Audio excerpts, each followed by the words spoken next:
ನಿಜವಾದ ಆರಾಧನೆ. ಪ್ರಿಯರೇ, ನಿಮ್ಮೆಲ್ಲರಿಗೂ ರಕ್ಷಣೆ ಒಡೆಯನಾದ ಯೇಸು ಕ್ರಿಸ್ತನ ನಾಮದಲ್ಲಿ ನಿಮ್ಮೆಲ್ಲರಿಗೂ ಪ್ರೀತಿಯ ವಂದನೆಗಳು. ಈ ಒಳ್ಳೆಯ ಸಮಯದಲ್ಲಿ ನಾವು ನಿಜವಾದ ಆರಾಧನೆ ಏನು ಎಂದು ನಾವು ಧ್ಯಾನಿಸುತ್ತೇವೆ. ಆರಾಧನೆ ಅಂದರೆ ನಾವು ಏನು ಅರ್ಥ ಮಾಡಿಕೊಳ್ಳುತ್ತೇವೆ? ಒಂದು ದೇವಾಲಯಕ್ಕೆ ಹೋದರೆ ಅಲ್ಲಿ ಆರಾಧನೆಯಲ್ಲಿ ಪ್ರಾರ್ಥನೆಗಳು, ಸ್ತುತಿ ಸ್ತೋತ್ರ ಹಾಡುಗಳು ನಾವು ಹಾಡುತ್ತೇವೆ. ಆಮೇಲೆ ಕೀರ್ತನೆ ಭಾಗ, ವಾಕ್ಯ ಭಾಗ, ಆದ್ಮೇಲೆ ನಾವು ಪ್ರಾರ್ಥನೆಗಳು, ದೇವರ ಕಡೆಯಿಂದ ಆಶೀರ್ವಾದವನ್ನು ಹೊಂದಿಕೊಂಡು ನಾವು ಮನೆಗೆ ಬರುತ್ತೇವೆ. ಹಿಂಗೆ ನಾವು ಒಂದು ದೇವಾಲಯದಲ್ಲಿ ಆರಾಧನೆ ಮಾಡುತ್ತೇವೆ. ಮನೆಯಲ್ಲಿ ನಾವು ಹಾಡುಗಳನ್ನು ಹಾಡಿ, ಪ್ರಾರ್ಥನೆ ಮಾಡಿ, ವಾಕ್ಯಗಳನ್ನು ಓದಿ ನಾವು ಆರಾಧಿಸ್ತೇವೆ. ಎಲ್ಲವುಗಳು ಒಂದು ಕಾಯಿನಲ್ಲಿ ಇರುವ ಒಂದು ಸೈಡ್ ತರ. ಆರಾಧನೆ ಬೇಕು, ವೇದ ವಾಕ್ಯವನ್ನು ನಾವು ಕಳೆದುಕೊಳ್ಳಬೇಕು, ಪ್ರಾರ್ಥನೆಯನ್ನು ನಾವು ಮಾಡಲೇಬೇಕು. ಅದಕ್ಕೆ ಇನ್ನೊಂದು ಸೈಡ್ ಇದೆ. ಅಪೊಸ್ತಲನಾದ ಪೌಲನು ರೋಮಾಪುರದವರಿಗೆ ಪತ್ರಿಕೆ ಬರೆಯುವಾಗ ಅವನು ಅದನ್ನ 12ನೇ ಅಧ್ಯಾಯ ಮೊದಲು 2 ವಾಕ್ಯಗಳಲ್ಲಿ ನಿಜವಾದ ಆರಾಧನೆ ಏನೆಂದು ಅವನು ಬರೆದಿಟ್ಟಿರ್ತಾನೆ. ಅದು ಏನಂದ್ರೆ, ನೀವು ನಿಮ್ಮ ನಿಮ್ಮ ದೇಹಗಳನ್ನು ದೇವರಿಗೆ ಪವಿತ್ರವಾಗಿಯೂ ಮೆಚ್ಚುಗೆಯಾಗಿಯೂ ಇರುವ ಸಜೀವ ಯಜ್ಞವಾಗಿ ಅರ್ಪಿಸಿರಿ. ಇದೇ ನಿಮ್ಮ ವಿವೇಕಪೂರ್ವಕವಾದ ನಿಜವಾದ ಆರಾಧನೆಯು. ಈಗ ಲೋಕದ ನಡವಳಿಕೆಯನ್ನು ಅನುಸರಿಸದೆ ನೂತನ ಮನಸ್ಸನ್ನು ಹೊಂದಿಕೊಂಡು ಪರಲೋಕ ಭಾವದವರಾಗಿರಿ. ಹೀಗಾದರೆ ದೇವರ ಚಿತ್ತಾನುಸಾರವಾದದ್ದು, ಅಂದರೆ ಉತ್ತಮವಾದದ್ದು, ಮೆಚ್ಚುಗೆಯಾದದ್ದು, ದೋಷವಿಲ್ಲದದು ಯಾವುದೆಂದು ವಿವೇಚಿಸಿ ತಿಳಿಕೊಳ್ಳುವಿರಿ. ಇದಕ್ಕೆ ಅರ್ಥ ಏನಂದರೆ, ನಾವು ನಮ್ಮ ಪ್ರಾಣ, ಆತ್ಮ, ಶರೀರವನ್ನು ಪವಿತ್ರವಾಗಿಯೂ ದೇವರಿಗೆ ಮೆಚ್ಚುಗೆಯಾಗಿಯೂ ನಾವು ನಮ್ಮನ್ನು ಸಂಪೂರ್ಣವಾಗಿ ಸಮರ್ಪಿಸಿ ನಾವು ಬದುಕಬೇಕು. ದೇವರಿಗೆ ಮೆಚ್ಚುಗೆ ಆಗುವಂಗೆ ನಮ್ಮ ಜೀವನದಲ್ಲಿ ಅದನ್ನು ತೋರಿಸಬೇಕು. ಅದುವೇ ನಿಜವಾದ ಆರಾಧನೆ. ಬರೀ ಒಂದು ಚರ್ಚಲ್ಲಿ ಬಂದು ನಾವು ಹಾಡುಗಳನ್ನು ಹಾಡಿ ವಾಕ್ಯಗಳನ್ನು ಕೇಳಿಕೊಂಡು ಮಾಡುವ ಆರಾಧನೆ ಅಲ್ಲ. ಅದಕ್ಕಿಂತ ಹೆಚ್ಚಾಗಿ ನಾವು ನಮ್ಮ ಜೀವನವನ್ನು ನಾವು ದೇವರ ಕೈಯಲ್ಲಿ ದೇವರಿಗೆ ಮೆಚ್ಚುಗೆ ಆಗುವಂಗೆ ನಾವು ಸಮರ್ಪಿಸಬೇಕು. ಜೀವಮಾನವೆಲ್ಲ ನಾವು ದೇವರಿಗಾಗಿ ಬದುಕಬೇಕು. ಅದನ್ನೇ ಸಜೀವ ಯಜ್ಞ ಬಲಿ ಎಂದು ಹೇಳುತ್ತಾರೆ. ಹಳೆಯ ನಿಯಮದಲ್ಲಿ ಇರುವ ಆರಾಧನೆ ರೀತಿಯನ್ನು ನಾವು ನೋಡುವಾಗ, ದೇವರು ನೇಮಿಸಿದ ಗೂಡಾರ, ಈ ಗೂಡಾರದಲ್ಲಿ ಪವಿತ್ರ ಸ್ಥಳ, ಅತಿ ಪವಿತ್ರ ಸ್ಥಳ ಅಂತ ಇದ್ದಿತ್ತು. ಆಮೇಲೆ ಯಾಜಕರನ್ನು ದೇವರು ಅಲ್ಲಿ ನೇಮಿಸಿದರು. ದೇವರನ್ನು ಆರಾಧಿಸಿ ಬರುವವನು ಅಥವಾ ಪಾಪ ನಿವಾರಣೆಗಾಗಿ ಅಲ್ಲಿ ಬರುವವನು ಬಳಿಗಳನ್ನು ಸಮರ್ಪಿಸಿ ದೇವರನ್ನು ಆರಾಧಿಸಬೇಕು. ಯಾಕೆಂದ್ರೆ ಈ ರಕ್ತ ಮುಖಾಂತರ ಪಾಪ ನಿವಾರಣ ಉಂಟಾಯಿತು. ದೇವರು ಕಟ್ಟಳೆಗಳಲ್ಲಿ ಹೇಳಿಕೊಟ್ಟ ಪ್ರಕಾರ ಅವನವನು ತನ್ನ ಪಾಪಗಳಿಗೆ ಅನುಸಾರವಾಗಿ ಯಜ್ಞ ಪಶುವನ್ನು ಅಲ್ಲಿ ತರಬೇಕು, ಕುರಿಮರಿಯನ್ನು ಅಲ್ಲಿ ತರಬೇಕು. ಅಲ್ಲಿದ್ದ ಯಾಜಕರು ಈ ವಿಶ್ವಾಸಿ ಮಾಡಿದ ಪಾಪಕ್ಕಾಗಿ ಅವನು ಈ ಪಶುವನ್ನು ಯಜ್ಞ ವೇದಿ ಮೇಲೆ ಇಟ್ಟು ಬಲಿ ಕೊಡುತ್ತಾನೆ. ಹಿಂಗೆ ಬಲಿಗಳಿತ್ತು. ಈ ಬಲಿಗಳ ಮುಖಾಂತರ ಈ ಜನರು ದೇವರನ್ನು ಆರಾಧಿಸಿ ಬಂದರು. ಅದರಲ್ಲಿ ಸರ್ವಾಂಗ ಹೋಮ ಬಲಿ, ಸಮಾಧಾನ ಬಲಿಗಳು, ಪಾವ ನಿವಾರಣ ಬಲಿ, ದೋಷ ನಿವಾರಣ ಬಲಿ, ಹಿಂಗೆ ಎಲ್ಲ ರೀತಿಯಾದ ಬಲಿಗಳು ಇತ್ತು. ಈ ಬಲಿಗಳಲ್ಲಿ ವಿಶೇಷವಾದ ಬಲಿ ಏನೆಂದರೆ ಸರ್ವಾಂಗ ಹೋಮ ಬಲಿ. ಈ ಬಲಿಯನ್ನು ಸಮರ್ಪಿಸುವನು ಅಲ್ಲಿ ತರುವ ಯಜ್ಞ ಪಶುವನ್ನು ಸಂಪೂರ್ಣವಾಗಿ ಯಜ್ಞ ವೇದಿ ಮೇಲೆ ಇಟ್ಟು ಅವನು ಅದನ್ನು ಅರ್ಪಿಸುತ್ತಾನೆ. ಮಿಕ್ಕ ಇರುವ ಎಲ್ಲ ಬಲಿಗಳಲ್ಲಿಯೂ ಕೆಲವು ಭಾಗಗಳನ್ನು ಯಾಜಕರು ತಗೊಳ್ತಾರೆ, ಇಲ್ಲಾದ್ರೆ ಈ ಬಲಿ ಕೊಡುವವನಿಗೂ ಸಿಗುತ್ತೆ. ಆದರೆ ಈ ಸರ್ವಾಂಗ ಹೋಮ ಬಲಿಯಲ್ಲಿ ಆ ಯಜ್ಞ ಪಶು ಆ ಯಜ್ಞ ವೇದಿ ಮೇಲೆ ಸಂಪೂರ್ಣವಾಗಿ ಸಮರ್ಪಿಸಲ್ಪಡುವುದನ್ನು ನಾವು ನೋಡಬಹುದು. ಇದು ಒಬ್ಬ ವಿಶ್ವಾಸಿ ಈ ಜೀವನ ನಂದಲ್ಲ ನಿಮ್ದನ್ನು ಅರ್ಪಿಸುವುದನ್ನು ಅದು ತೋರಿಸುತ್ತದೆ. ಈ ಗೂಡಾರ, ಈ ಬಲಿಗಳು, ಈ ಪಾವವಿಲ್ಲದ ಕುರಿಮರಿಯನ್ನು ಕರ್ಕೊಂಡು ಬಂದು ಮಾಡಿದ ಪಾವವನ್ನು ಅದ್ಮೇಲೆ ಇಟ್ಟು ಅದನ್ನು ಬಲಿ ಕೊಡ್ತಾರೆ. ಇದು ತೋರಿಸುವುದು ಏನು? ಬರಲಕ್ಕಿಂತ ಯೇಸು ಕರ್ತನು ಈ ಲೋಕದ ಪಾವ ನಿವಾರಣೆಗಾಗಿ ತನ್ನನ್ನು ಶಿಲುಬೆ ಮೇಲೆ ಸಂಪೂರ್ಣವಾಗಿ ಸಮರ್ಪಿಸುವುದನ್ನು, ಅರ್ಪಿಸುವುದನ್ನು ಅದು ಸೂಚಿಸುತ್ತದೆ. ಯಾಕೆ ಈ ಲೋಕದ ಮನುಷ್ಯರಿಗಾಗಿ ಯೇಸು ಕರ್ತನು ತನ್ನನ್ನು ಸರ್ವಾಂಗ ಹೋಮ ಯಜ್ಞ ಬಲಿಯಾಗಿ ತನ್ನನ್ನು ಸಮರ್ಪಿಸಬೇಕಾಯಿತು? ವಾಕ್ಯ ಹೇಳುತ್ತದೆ, ಈ ಲೋಕದಲ್ಲಿ ಇರುವ ಎಲ್ಲರೂ ಪಾಪ ಮಾಡಿ ದೇವರ ಮಹಿಮೆಯನ್ನು ಹೊಂದದೆ ಹೋಗಿದ್ದಾರೆ. ಅವರು ನೀತಿವಂತರೆಂದು ನಿರ್ಣಯ ಹೊಂದುವುದು ದೇವರ ಉಚಿತಾರ್ಥವಾದ ಕೃಪೆಯಿಂದಲೇ ಕ್ರಿಸ್ತು ಯೇಸುವಿನಿಂದಾದ ಪಾಪ ವಿಮೋಚನೆಯ ಮೂಲಕವಾಗಿ ಆಗುವುದು. ಈತನು ತನ್ನ ರಕ್ತವನ್ನು ಸುರಿಸಿ ನಂಬಿಕೆ ಇದ್ದವರಿಗಾಗಿ ಕೃಪಾಧಾರವಾಗಬೇಕೆಂದು ದೇವರು ಈತನನ್ನು ಮುಂದಿಟ್ಟರು. ದೇವರು ಹಿಂದಿನ ಕಾಲದ ಪಾಪಗಳನ್ನು ದಂಡಿಸದೆ ಸಹಿಸಿಕೊಂಡಿರಲಾಗಿ ತನ್ನ ನೀತಿಯನ್ನು ಈಗಿನ ಕಾಲದಲ್ಲಿ ಹೀಗೆ ತೋರಿಸಿ ತಾನು ನೀತಿ ಸ್ವರೂಪನಾಗಿಯೂ ಯೇಸುವಿನಲ್ಲಿ ನಂಬಿಕೆ ಇಡುವವರನ್ನು ನೀತಿವಂತರೆಂದು ನಿರ್ಣಯಿಸುವವನಾಗಿಯೂ ಕಾಣಿಸಿಕೊಂಡಿದ್ದಾನೆ. ಯೇಸು ಕರ್ತನು ನಾವು ಮಾಡಿದ ಪಾಪಗಳಿಗಾಗಿ ಸಿಲುವೆಯನ್ನು ಹೊತ್ತುಕೊಂಡು ಕಷ್ಟಗಳನ್ನು ಅನುಭವಿಸಿ ನೋವನ್ನು ವೇದನೆಯನ್ನು ಅನುಭವಿಸಿ ಸರ್ವಾಂಗ ಯಜ್ಞ ಹೋಮ ಬಲಿಯಾಗಿ ತನ್ನನ್ನು ಅರ್ಪಿಸಿದ ಕಾರಣ ನಮಗೆ ಪಾಪ ಕ್ಷಮಾಪಣೆ ಉಂಟಾಯಿತು. ನಂಬುವರಿಗೆ ರಕ್ಷಣೆಯು ಬಿಡುಗಡೆಯು ಉಂಟಾಯಿತು. ನಾವು ಸರ್ವ ಸದಾ ಕಾಲ ನಿತ್ಯ ಜೀವನಲ್ಲಿ ಪಾಲುಕಾರರಾಗಿ ಇರಬೇಕೆಂದು ಆ ಪರಲೋಕ ರಾಜ್ಯದಲ್ಲಿ ನಾವು ಭಾಗವಹಿಸಬೇಕೆಂದು ದೇವರು ಇದನ್ನು ನಮಗಾಗಿ ಮಾಡಿ ತನ್ನ ಪ್ರೀತಿಯನ್ನು, ತನ್ನ ಶಾಶ್ವತ ಪ್ರೀತಿಯನ್ನು ಅವರು ತೋರಿಸಿದರು. ಆದದರಿಂದ ಇದನ್ನು ನಂಬಿ ರಕ್ಷಣೆ ಹೊಂದಿ ಬದುಕರಾಗಿರುವ ನಾವು ಸಜೀವ ಯಜ್ಞವಾಗಿ ನಾವು ನಮ್ಮನ್ನು ಸಮರ್ಪಿಸಿ ಪಾಪರಹಿತ ಜೀವನ ಪರಿಶುದ್ಧವಾಗಿಯೂ ದೇವರಿಗೆ ಮೆಚ್ಚುಗೆಯಾಗಿಯೂ ಇರುವಂತೆ ನಾವು ಬದುಕಬೇಕೆಂದು ದೇವರು ಬಯಸುತ್ತಾರೆ. ಹಂಗೆ ಬದುಕೋದೆ ನಾವು ದೇವರಿಗೆ ತೋರಿಸುವ ಪ್ರೀತಿ. ಹಂಗೆ ಒಬ್ಬ ವಿಶ್ವಾಸಿ ತನ್ನನ್ನು ಸಂಪೂರ್ಣವಾಗಿ ಸಮರ್ಪಿಸುವುದಕ್ಕೆ ಮುಂಚೆ ತಾನು ಯಾರೆಂದು ತನ್ನನ್ನು ದೇವರು ಡಿಸೈನ್ ಮಾಡುವ ರೀತಿಯನ್ನು ನಾವು ತಿಳ್ಕೊಳ್ಬೇಕು. ದೇವರು ತಂದೆಯಾಗಿ ಮಗನಾಗಿಯೂ ಪವಿತ್ರ ಆತ್ಮವಾಗಿಯೂ ಒಂದೇ ದೇವರಾಗಿರುವ ಪ್ರಕಾರ ನಾವು ಪ್ರಾಣ ಆತ್ಮ ಶರೀರವನ್ನು ಹೊಂದಿದವರಾಗಿ ಒಂದೇ ಮನುಷ್ಯನಾಗಿ ನಾವು ಇದ್ದೇವೆ. ದೇವರು ಮೊದಲು ಸೃಷ್ಟಿಸಿದ ಮನುಷ್ಯನಲ್ಲಿ ಪ್ರಾಣ ಆತ್ಮ ಶರೀರ ಎಂದು 3 ಭಾಗಗಳು ಇತ್ತು. ಇದರಲ್ಲಿ ದೇವರು ಆತ್ಮ ಸ್ವರೂಪಿ, ನಮ್ಮಲ್ಲಿ ಇರುವ ಆತ್ಮ ದೇವರಲ್ಲಿ ಇರುವ ಆತ್ಮ ಜೊತೆಗೆ ಸಂಬಂಧಿಸಿದೆ. ನಮ್ಮಲ್ಲಿ ಇರುವ ಪ್ರಾಣ ಅಂದರೆ ಸೋಲ್ ಲೋಕದಲ್ಲಿ ಬದುಕುವರ ಜೊತೆಗೆ ಸಂಬಂಧಿಸಿದೆ, ಇತರರೊಂದಿಗೆ. ನಮ್ಮ ಶರೀರ ವಾತಾವರಣ ಜೊತೆಗೆ ಅದು ಸಂಬಂಧಿಸಿದೆ. It's related to environment. Spirit, soul and body. ಅದು spirit is related to God, soul is related to others and the body is related to the environment. ಈ ಆತ್ಮ ಪ್ರಾಣದಲ್ಲಿ ನಮಗೆ ವಿಶೇಷವಾಗಿ ವಿಚಾರಿಸುವುದಕ್ಕೆ ಮನಸ್ಸು, ಹೃದಯ, ಎಮೋಷನ್ಸ್, ಆಮೇಲೆ ವಿಲ್ ಪವರ್ ಎಲ್ಲ ದೇವರು ನಮಗೆ ಕೊಟ್ಟಿದ್ದಾರೆ. ಪಿಕ್ಚರ್ ಅನ್ನು ನೋಡಿದರೆ ದೇವರು ಸೃಷ್ಟಿಸಿದ ಆದಾಮನು ದೇವರ ಜೊತೆಗೆ ಅನ್ಯೂನ್ಯತೆಯಲ್ಲಿ ನಡೆದು ಈ ಅನ್ಯೂನ್ಯತೆಯಲ್ಲಿ ನಡೆಯುವಾಗ ದೇವರ ಕಟ್ಟಳೆ ಪ್ರಕಾರ ಅವನು ಪ್ರಾಣ, ಆತ್ಮ, ಶರೀರ ಈ 3 ಭಾಗಗಳು ದೇವರಿಗೆ ವಿಧೇಯರಾಗಿ ಇತ್ತು. ದೇವರಿಗೆ ಮೆಚ್ಚುಗೆ ಆಗುವಂಗೆ ಬದುಕನಾಗಿ ಆ ಮೊದಲ ಮನುಷ್ಯನಿದ್ದನು. ಅವನಲ್ಲಿ ಯಾವುದು ದೋಷ ಇಲ್ಲ, ಸಮಾಧಾನ, ಸಂತೋಷ, ಆಮೇಲೆ ಆರೋಗ್ಯಕರವಾಗಿ ಅವನು ಬದುಕುವನಾಗಿ ಇದ್ದನು. 2ನೇ ಪಿಕ್ಚರ್ ನೀವು ನೋಡಿದರೆ ಪಾಪ ಮಾಡಿ ದೇವರಿಗೆ ಅವಿಧೇಯರಾದ ಮೇಲೆ ಆದಾಮ್ ಹವ್ವ ಅವರು ಇಬ್ಬರು ದೇವರ ಸನ್ನಿಧಿಯನ್ನು ಬಿಟ್ಟು ಅಗಲಿಸಲ್ಪಟ್ಟರು. ಅವರ ಮೇಲೆ ಶಾಪ ಬಂದಿತ್ತು.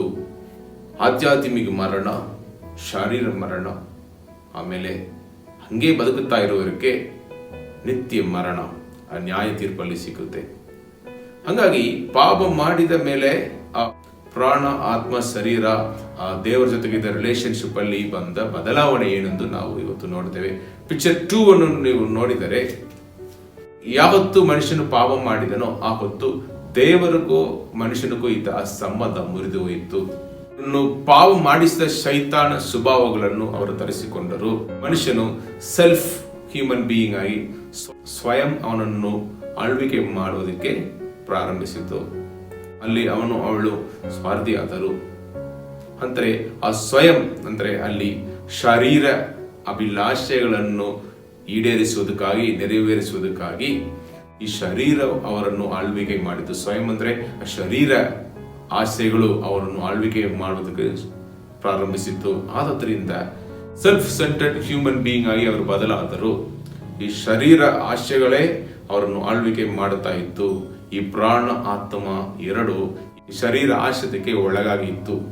The body was the king, the flesh and the body, the desires of the body became the king, and soul and spirit became servants and slaves to body.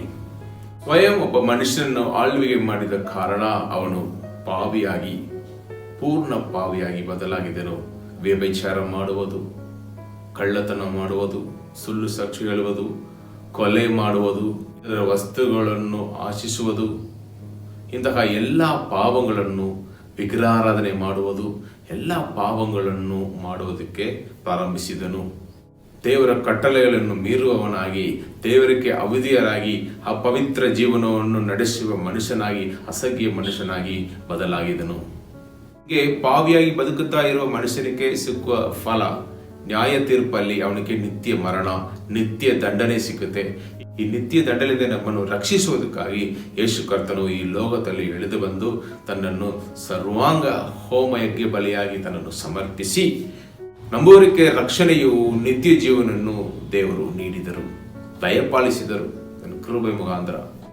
ಈ ರಕ್ಷಣೆ ಹೊಂದಿದ ಮನುಷ್ಯನಲ್ಲಿ ಬರುವ ಬದಲಾವಣೆಗಳನ್ನು ಈ ಪಿಕ್ಚರ್ 3 ನಾವು ನೋಡುತ್ತೇವೆ. ಮುರಿದ ಸಂಬಂಧ ಮತ್ತೆ ಕಟ್ಟಲ್ಪಡುತ್ತೆ. ದೇವರ ಆತ್ಮಕ್ಕೂ ಮನುಷ್ಯನಿಗೂ ಮಧ್ಯದಲ್ಲಿ ಒಂದು ಅನ್ಯೂನ್ಯತೆ, ಫೆಲೋಶಿಪ್ ಸ್ಟಾರ್ಟ್ ಆಗುತ್ತದೆ. ಅವನು ದೇವರ ಜೊತೆಗೆ ಮಾತಾಡುವುದು, ದೇವರು ಅವನ ಜೊತೆಗೆ ಮಾತಾಡುವುದು ಅಲ್ಲಿ ಪ್ರಾರಂಭವಾಗುತ್ತದೆ.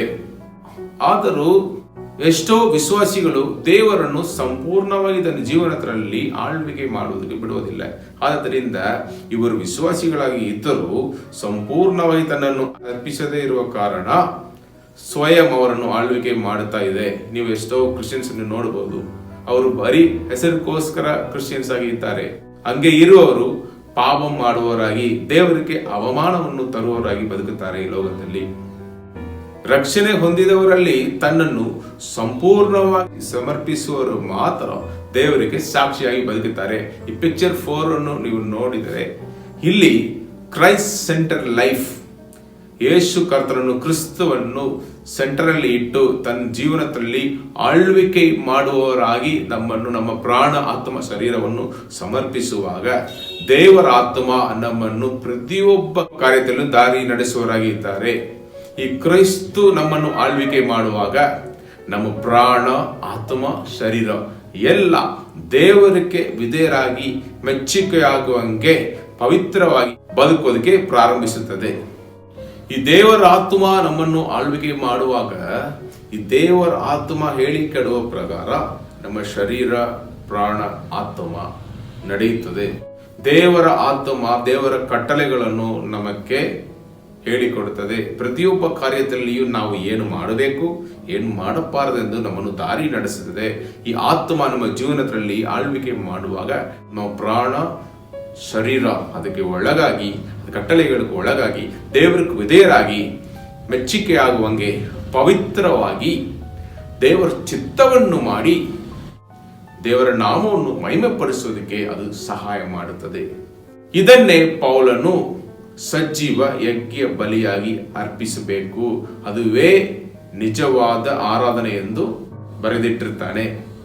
ಹಂಗಾಗಿ ನಮ್ಮ ಸ್ವಯಂವನ್ನು ಸಿಲುಬೆಯಲ್ಲಿ ಹಾಕಿ ಪಾಪಾಧೀನ ಸ್ವಭಾವಗಳಿಗೆ ನಾವು ಸತ್ತವರಾಗಿ, ದೇವರ ಆತ್ಮ ನಮಗೆ ಹೇಳಿಕೊಡುವ ಯೇಸು ಕರ್ತನ ಸ್ವಭಾವಗಳನ್ನು ನಾವು ತರಿಸಿಕೊಂಡವರಾಗಿ ನಾವು ಬದುಕಿದರೆ ಅದುವೇ ಸಜೀವ ಯಜ್ಞ ಬಲಿ.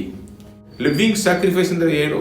ನಾವು ನಮ್ಮ ಸ್ವಯವನ್ನು ನಾವು ಸಾಯಿಸಿ, ನಮ್ಮ ಕೆಟ್ಟ ಸ್ವಭಾವಗಳನ್ನು, ದುಷ್ಟ ಸ್ವಭಾವಗಳನ್ನು, ಹಳೆ ಸ್ವಭಾವಗಳನ್ನು, ಈ ಪಾಪ ಸ್ವಭಾವಗಳನ್ನು ನಾವು ಸಾಯಿಸಿಬಿಟ್ಟು ಸಿಲುಬೆಯಲ್ಲಿ ಹಾಕಿಬಿಟ್ಟು ನಾವು ನೂತನ ಮನುಷ್ಯನಾಗಿ ಯೇಸು ಕರ್ತನನ್ನು ನಮ್ಮನ್ನು ಆಳ್ವಿಕೆ ಮಾಡುವವರಾಗಿ ಸ್ಥಳಗೊಡಬೇಕು. ಅವರ ಸ್ವಭಾವಗಳನ್ನು ಧರಿಸಿಕೊಂಡವರಾಗಿ ಈ ಲೋಕದಲ್ಲಿ ಸಾಕ್ಷಿಯಾಗಿ ಬದುಕಬಹುದು. ಹಂಗೆ ಬದುಕುವವರೇ ದೇವರ ನಾಮವನ್ನು ಮಹಿಮೆಪಡಿಸುವವರು. ನಾವು ವಿಚಾರ ಮಾಡುವ ರೀತಿ, ನಾವು ನೋಡುವ ರೀತಿ, ನಾವು ಮಾತನಾಡುವ ರೀತಿ, ನಾವು ಕೇಳಿಸಿಕೊಳ್ಳುವ ಕಾರ್ಯಗಳು, ನಾವು ಮಾಡುವ ಕಾರ್ಯಗಳು ಎಲ್ಲದಲ್ಲಿಯೂ ಪರಿಶುದ್ಧತೆ, ತುಂಬಿ ಇರುತ್ತದೆ. ಹಂಗೆ ನಾವು ದೇವರ ಕಟ್ಟಳೆಗಳಿಗೆ ವಿಧೇಯರಾಗಿ ಬದುಕಿ ದೇವರ ನಾಮವನ್ನು ಮಹಿಮೆಪಡಿಸುವರಾಗಿ ಇರುವೆವು. ಪ್ರಿಯರೇ, ಆದದರಿಂದ ನಾವು ಬರೀ ಹೆಸರಿಗೋಸ್ಕರ ವಿಶ್ವಾಸಿಗಳಾಗಿ ಕ್ರೈಸ್ತರಾಗಿ ಬದುಕಬಾರದು. ಹಂಗೆ ಬದುಕಿದರೆ ಇನ್ನೂ ಕೂಡ ನಮ್ಮನ್ನು ಸ್ವಯಂ ಆಳ್ವಿಕೆ ಮಾಡುತ್ತದೆ. ನಾವು ಪಾವಿಗಳಾಗಿರುತ್ತೇವೆ, ದೇವರಿಗೆ ಮೆಚ್ಚುಗೆಯಾಗಿ ಇರಲ್ಲ. ನಾವು ನಮ್ಮನ್ನು ಸಂಪೂರ್ಣವಾಗಿ ದೇವರ ಪಾದದಲ್ಲಿ ಸಮರ್ಪಿಸಿ ಯೇಸು ಕರ್ತನನ್ನು ನಾವು ಆಳ್ವಿಕೆ ಮಾಡೋದಕ್ಕೆ ಕೊಡುವಾಗ ನಾವು ದೇವರ ಮಕ್ಕಳಾಗಿ ದೇವರನ್ನು ತೋರಿಸುವರಾಗಿ ನಾವು ಬದುಕೋದಕ್ಕೆ ಸಾಧ್ಯವಾಗುತ್ತದೆ. ಆದುದರಿಂದ ನಾವು ಹಂಗೆ ಬದುಕೋದಕ್ಕೆ ನಾವು ನಮ್ಮನ್ನು ಸಂಪೂರ್ಣವಾಗಿ ಸಜೀವ ಯಜ್ಞ ಬಲಿಯಾಗಿ ನಾವು ಸಮರ್ಪಿಸೋಣ. ದೇವರಿಗೆ ಮೆಚ್ಚುಗೆಯಾಗಿಯೂ ಪವಿತ್ರವಾಗಿಯೂ ದೇವರ ನಾಮವನ್ನು ಮಹಿಮೆಪಡಿಸುವರಾಗಿ ಬದುಕೋಣ. ನಮ್ಮನ್ನು ಸಂಪೂರ್ಣವಾಗಿ ಸಮರ್ಪಿಸಿ ಅರ್ಪಿಸಿ ದೇವರ ಕೈಯಲ್ಲಿ ದೇವರನ್ನು ನಮ್ಮ ಜೀವನದಲ್ಲಿ ಆಳ್ವೆ ಮಾಡೋದಕ್ಕೆ ಬಿಟ್ಟು ನಮ್ಮ ಪ್ರಾಣ ಆತ್ಮ ಶರೀರ ಮುಖಾಂತರ ಜೀವಮಾನವೆಲ್ಲ ನಾವು ದೇವರಿಗೆ ಮೆಚ್ಚುಗೆಯಾಗಿ ಇರುವ ಪ್ರಕಾರ ಪವಿತ್ರರಾಗಿ ಈ ಲೋಕದಲ್ಲಿ ಬದುಕಿ ದೇವರ ಚಿತ್ತವನ್ನು ಮಾಡಿ ಪ್ರೀತಿ ಸ್ವರೂಪಿಗೆ ಮಕ್ಕಳಾಗಿ ಬದುಕಿ ದೇವರ ನಾಮವನ್ನು ಮಹಿಮೆಪಡಿಸುವುದೇ ನಿಜವಾದ ಆರಾಧನೆ. ಹಾಗೆ ಬದುಕೋಣ, ದೇವರ ನಾಮವನ್ನು ಮಹಿಮೆಪಡಿಸೋಣ.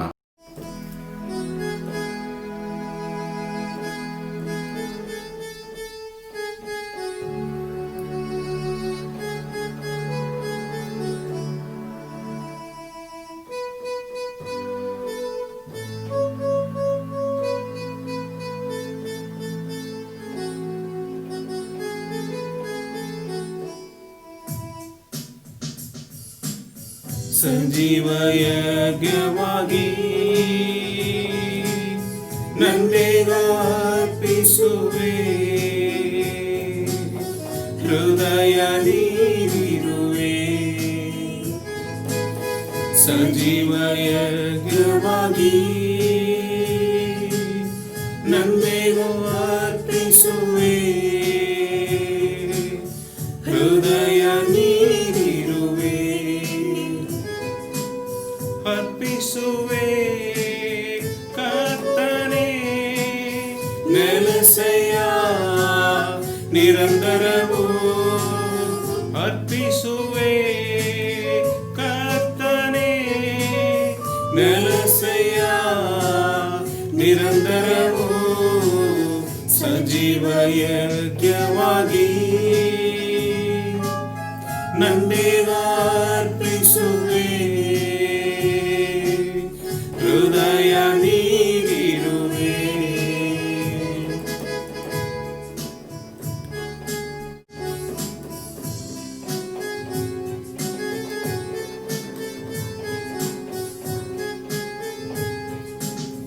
ಲೋಕ ಮಾರ್ಗದಿ ನಡೆಯೇನು ನಾ, ಲೋಕದ ವೇಷವ ಧರಿಸೇನು ನಾ.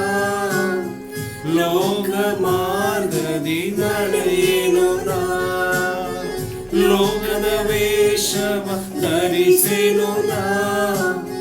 ನೂತನ ಮನಸ್ಸನ್ನು ಹೊಂದಿ ನಿನ್ ಚಿತ್ತಾರಿದು ಬಾಳಬೇಕು. ನೂತನ ಮನಸ್ಸನ್ನು ಹೊಂದಿ ನಿನ್ ಚಿತ್ತಾರಿದು ಬಾಳಬೇಕು.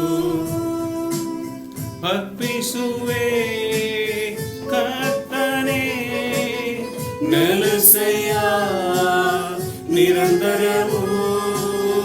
ಅರ್ಪಿಸುವೆ ಕರ್ತನೇ ನೆಲೆಸೆಯ ನಿರಂತರವೂ. ಸಜೀವ ಯಜ್ಞವಾಗಿ ನನ್ನೇಗ ಅರ್ಪಿಸುವೆ, ಹೃದಯ ನೀಡಿರುವೆ.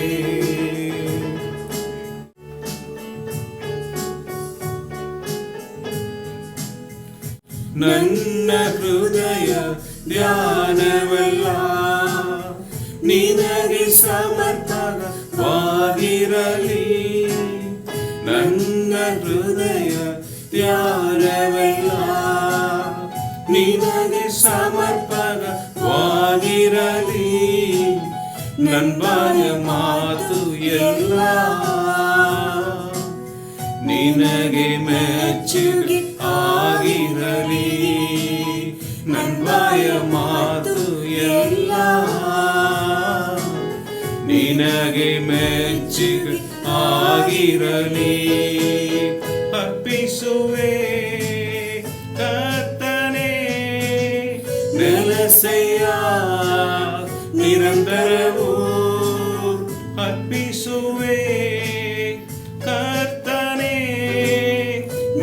ನೆಲಸೆಯ ನಿರಂತರವೂ ಸಜೀವ ಯಜ್ಞವಾಗಿ ನಂದೀಗ ಅರ್ಪಿಸುವೆ. ಹೃದಯ ನೀರಿರುವೆ.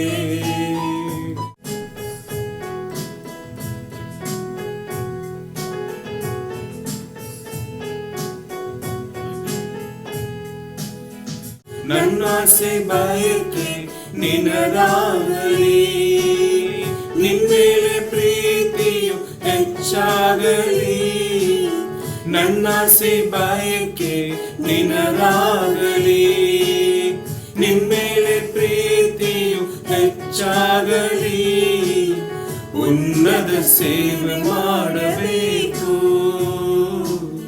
ನನ್ ಜೀವ ಇರುವರೆಗೂ. ಉನ್ನತ ಸೇವೆ ಮಾಡಬೇಕು ನನ್ ಜೀವ ಇರುವರೆಗೂ. ಅರ್ಪಿಸುವೆ ಕರ್ತನೇ ನೆಲಸೆಯ ನಿರಂತರವೂ. ಅರ್ಪಿಸುವೆ ಕರ್ತನೇ ನೆಲಸೆಯ ನಿರಂತರವೂ ಸಜೀವ ಯಜ್ಞವಾಗಿ ನಂದೀಗ ಅರ್ಪಿಸುವೆ. ಹೃದಯ ನೀರಿರುವೆ. ನಿನಗೆ ನಾ ಸ್ವಂತ, ನಿನ್ನೊಂದಿಗೆ ಇರುವೆ. ಜೀವಂತ ದಿನವೆಲ್ಲ ನಿನ್ ಚಿತ್ತ ಮಾಡುವೆನು. ನಿನಗೆ ನಾ ಸ್ವಂತ, ನಿನ್ನೊಂದಿಗೆ ಇರುವೆ. ಜೀವಂತ ದಿನವೆಲ್ಲ ನಿನ್ ಚಿತ್ತ ಮಾಡುವೆನು. ಅರ್ಪಿಸುವೆ ಕರ್ತನೇ ನೆಲಸೆಯ ನಿರಂತರವೂ.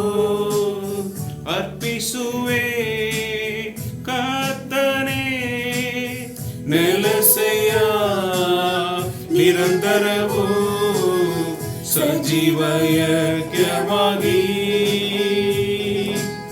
ನಂದೀಗ ಅರ್ಪಿಸುವೆ. ಹೃದಯ ನೀರಿರುವೆ.